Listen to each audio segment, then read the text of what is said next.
really excited about what's happening to the advanced TV landscape in the UK. We've moved from a place where people were quite wedded to a linear schedule to now I think it's self-scheduling is going to be the norm for everyone. I think probably anybody who switches on their TV and either looks at their connected TV menu or their EPG can see how much has changed, because I guess some of the linear schedule is maybe takes second place. And I think that has opportunities and also has challenges for us as advertisers in this space and the brands that I look after their planning for. But it means that, you know, as consumers, we are getting the content that we love wherever we want it. And what opportunity does that really present for advertisers? You know, when you talk to your clients, what really excites and motivates them at the moment? I think the whole nature of a connected device means that we have more data on that person, and not in a creepy way, in a way that it, you know, makes the whole viewing experience better for them, because we can serve them advertising that is much more relevant, which is great.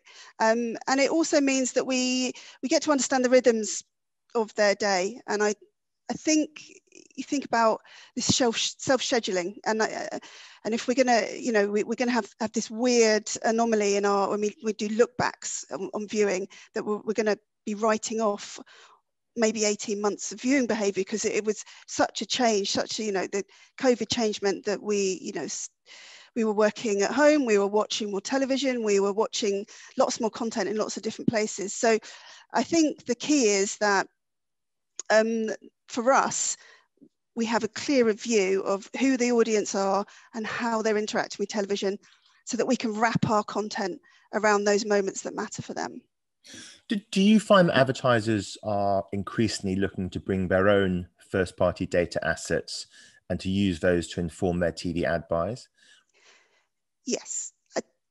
When it's relevant, I think it's important that just because you can doesn't mean you should. And there are times when either by cost or because it's not appropriate, you know, using a wider demographic type of buy is the better choice. But there are also times when, knowing that you have pinpointed an audience that is either an existing customer or a lapsed customer, or someone that you know that would really benefit from seeing this message, and it would be a really appropriate message, then that is worth that additional, whether it's a data charge or additional kind of process that you go through, that is absolutely worth that as part of that journey, because you have given that customer an experience in terms of the advertising that brings them along a consumer journey in the right way. And I'm guessing that must mean a very different set of working practices from an agency point of view. This is very different to a traditional TV ad buy.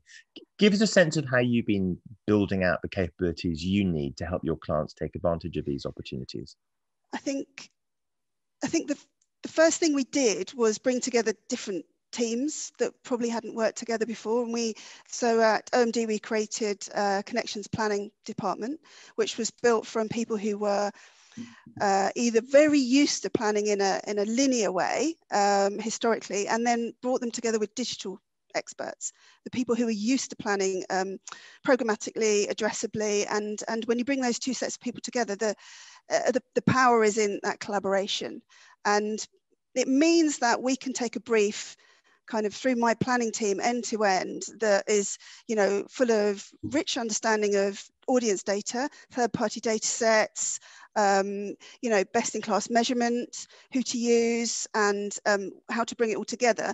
But with this, you know, the classic tenets, as it were, of reach and frequency coming through as well. So I think that when you start to blend those two languages together, and that's what we did about 3 years ago, you get really robust plans. You get the balance of a mass reach with some moments of really strong targeting lines that are going to be really hard working.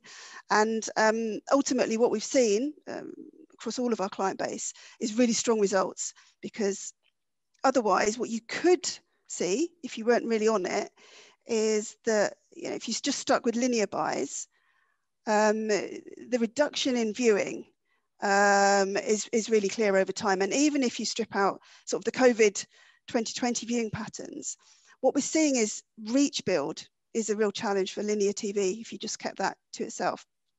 And I run some numbers the other day that light TV viewers in linear space has halved over the last few years. It was at 8%, it's now just over 3%. It's even during COVID, light viewers were not attracted to the linear TV experience. So it really does need someone who understands both those worlds to bring them together, to know how much to spend in linear, which does do a really strong initial reach build for people who enjoy linear, and then what to do to reach all those people who may be light TV viewers. They may be, you know, working longer hours, they may be younger, they may be, you know, fans of lots of other different types of engagement. You need to sort of understand how those whole ecosystems come together. And listening to you talk, my sense is that yet again we're led back to the importance of measurement. Yes. Are you positive about the recent changes and initiatives to really step change measurement in the UK? The fact that we're having these conversations and we're getting lots of people around the table is really important. And now we could, you know, Barb is making lots of important moves in this space, and they are now got, we're expecting to see very shortly the router data.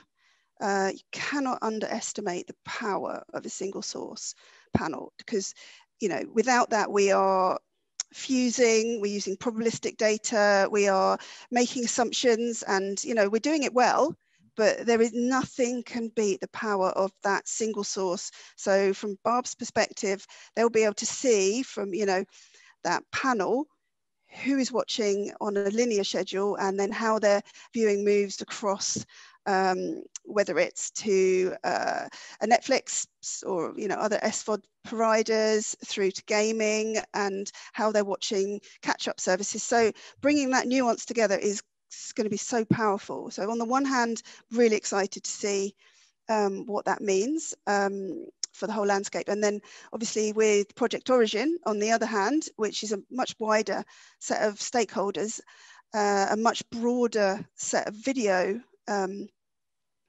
sort of brands involved in that, and across that sort of much wider ecosystem. The fact that we're having important grown-up conversations about measurement going forward, I think is only standing us in good stead.